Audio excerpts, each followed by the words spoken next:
last night we had massive amounts of wind. I mean, from the inside, it sounded like we were getting hit by a hurricane.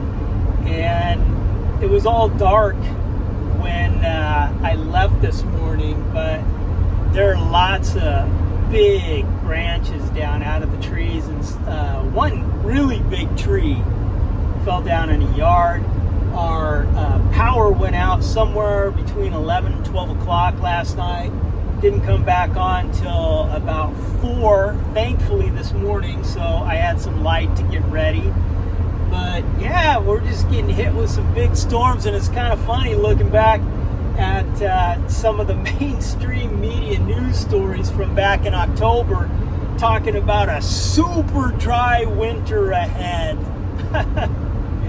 Gotta love the media. Yeah, this is crazy here. I'm going home right now. Check out this road here. This one is pretty gnarly. Look at this. Man, this whole road is from the golf course over there. Wow. Wires are down over here. That is a huge bunch of trees over there.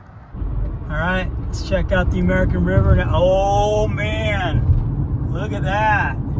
It is almost up to the footbridge. The footbridge is closed again. That is a lot of water.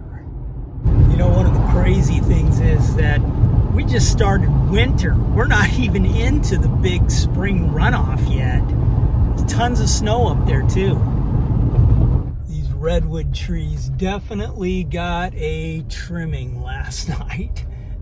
Oh man. Thankfully, these things didn't fall on our car. This tree's right above where we park. Got some more big branches down over here. Yep, right by our apartment. This was in the middle of the sidewalk when I went to work. Thankfully, this year I got these LL Bean rain shoes. Definitely needing them this year, man, with all the rain that's happening.